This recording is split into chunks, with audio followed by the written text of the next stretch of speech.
Hey guys, I hope you're having a great day, and today I'm going to be doing the mid-year book freakout tag. I know it's been a while since I have made a video, and the reason is that I haven't been reading at all. I've been trying to read and I've just been procrastinating and just doing anything else than reading. I've been playing a lot, I have been moving a lot, and I've been just watching movies and TV shows, and I nothing much is happening in my reading area, so I didn't actually know what kind of videos to film, and I've had some ideas and I just really procrastinated. So I will be back on track. I will do it. I have to push myself to do it, and I will. So today I'm going to be doing the mid-year book freakout tag because we have passed the middle of the year, and this video will help me to realize that I still have a goal, reading goal this year, and I have to keep reading if I want to reach it, and I have so many books that I want to read, so let's just get into it. The first question, best book you've read so far in 2020. The best book, it's not a book, it's a series, I would say, because I have finished the Shadow Me series by reading Imagine Me, which came out in March of this year. So it was, of course I love this book, but the entire series was just like a big wrap up of a series that I have been reading for a very long time, and reading the finale was very emotional for me and I really loved it. And I have made a full review slash vlog about it. If you want to go and check it out, I will leave it down in the description below and right here somewhere. I always forget where it is. Question number 2 is the best sequel you've read so far in 2020. The best sequel I have read is This Shattered World by Amy Kaufman and Megan Spooner. I have read the whole trilogy. I have made a review if you want to go and check it out. This book was one of my favorites sequel ever, because normally in series sequels will be harder to live up to the expectation of the first one, and this one was amazing. I loved it, maybe a little bit more than the first one, I'm still not sure, but they are really close to each other, so I really loved it. The main reason being it was two different characters in the first book, so the expectations are really different because you don't know these characters, so it's different and at the same time the same because it's the same world. So it was really nice to just fall in love with two different characters and have them meet and have them have connections. Question number 3, new release you haven't read yet but want to. I want to read Again by Lockhart. I only read one book by her, and it's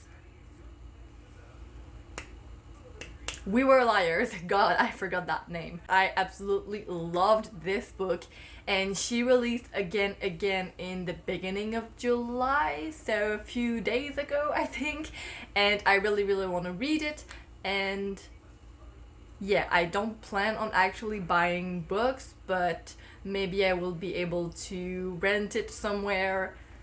Who knows? Question number 4, most anticipated release for the second half of the year. Like I said, I don't plan on buying books, so I don't actually I just never look for new releases. I just happen to know about them on social media, but I don't actively search for them, so I don't actually know any releases for the next half of the year, if there are any that I would be interested in, because I have so many books that I should be reading that I currently have, so I don't plan on buying more books. Hi. Yeah, I just wanted to quickly say that I am interested in one book, which is Love and Olives, which is coming out in November 2020. I did not know that it wasn't out yet, but I'm interested in this book, so yay. Question number 5, biggest disappointment. For me, it was The Alchemist by Paul Coelho. Coelho? I don't know.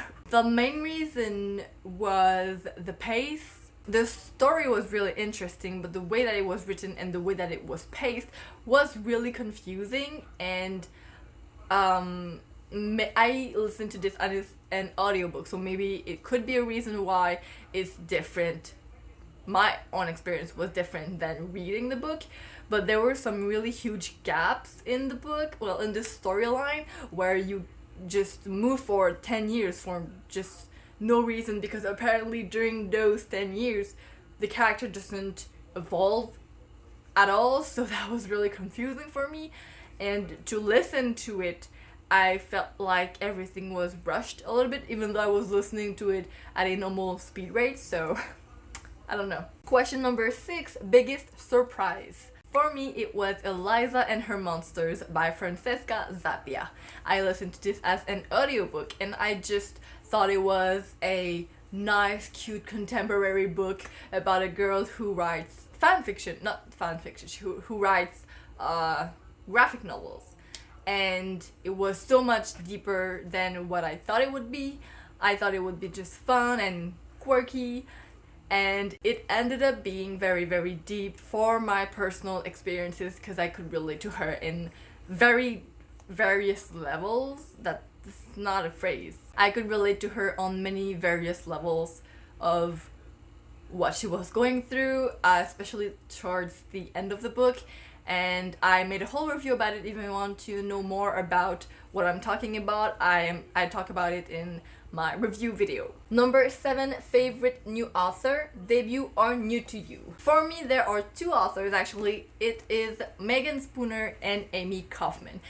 I first discovered this series and I fell in love with it. I really love Amy Kaufman and Megan Spooner's chemistry in writing, because both characters in the first one, they are 2 point of views, and it was really interesting to have a big differentiation between the characters and being able to relate to them and being able to, I don't even know how to explain that, because it's really hard to write good different point of views in books, because sometimes the point of views will end up being basically the same, and it's not what you want. You want 2 different personalities, 2 different process thinking, and it was what was happening in the Starbound trilogy, which was really, really nice. I loved it. Yep. Number 8, newest fictional crush. I must admit that in the Starbound trilogy, I fell in love with the hacker. I don't remember his name, but it's in the last book, Their Fractured Light. And the guy in that book, I think his name is... he has a weird name. That's all I can remember. He is cocky. He knew what he was capable of. He knew what he looked like. And he reminded me of Captain Thorne from the Lunar Chronicles, and I love that. So he is my new fictional crush. Question number 9, newest favorite character. I haven't thought about it, but I think that the main character in Love and Gelato I loved the main character, which I think her name is Lena. I really like Lena. I thought she was really down to earth, and she was really... What are you doing? I have to show you guys, because she is hilarious. Look at this baby. What are you doing? What is she doing? She's so cute. Alright, now I have fucked up my focus. Shit, whoa. Is it in focus? Let's hope so. Okay, so let's continue. Yeah, I was talking about Lena, and I thought she was really down to earth. I really love her character, and I thought she was really interesting in the way that she thought all of the things that happened in the book. I won't talk about it because it's a bit spoilery, but I really loved her journey in the book. Question number 10, a book that made you cry. So far, only one book has made me cry, and it was Eliza and Her Monsters. And I listened to this as an audiobook, so I was really surprised by myself that I cried, because I don't mainly cry when I listen to stuff. I will cry when I read it because it's more physical, it's more kind of in my face thing. But I cried and it was really emotional and it was somehow nice. Question number 11, a book that made you happy. Almost all the books make me happy, to be honest. But if I have to choose one, it would be Imagine Me by Tahira Mafi, because it was the ending and it was very emotional. Of course, the final chapter of this book was really emotional. It was very fun to read and I was very happy about it, and it was all the emotions. Question number 12, most beautiful book you've bought so far this year. He recently bought the graphic novel version of Persepolis by Marjane Satrapi, and I love this version.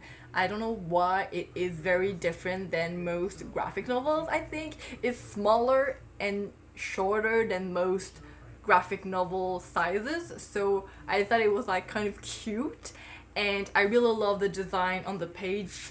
And the inside is completely black and white, which is really interesting as a contrast to the book cover. So it was really interesting to see that it is a very harsh story and a very difficult story to read. So I really enjoy the fact that they put it in black and white. I don't know why, maybe it feels more nostalgic. I don't know. Finally, question number 13, what books do you need to read by the end of the year?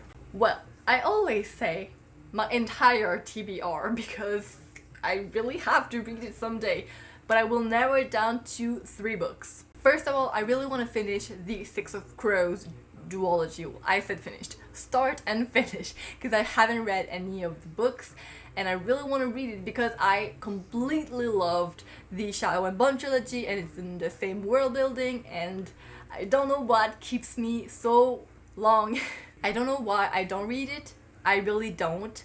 I have the second book on my shelves, so I don't know what I'm waiting for to read that, but it's on my shelf and it's on my TBR for the end of the year. Secondly, is a book that I have started reading but I found was really difficult to read in one sitting, and it is The Idiot Brain.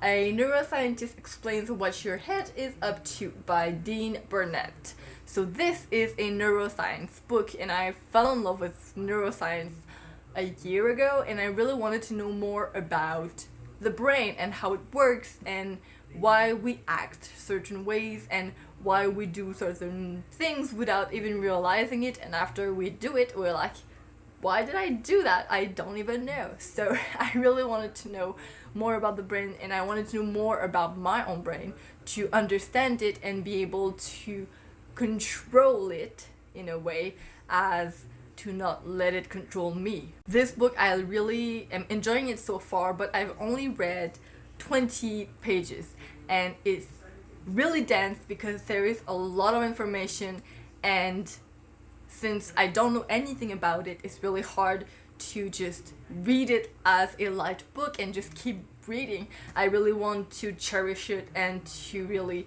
understand what I'm reading and use this book as if it was a 12 weeks course, like not take all the information in 12 hours because I think I would forget most of it. And finally, I really want to reread The Perks of Being a Wallflower by Steven Chbosky, because I have never read this book.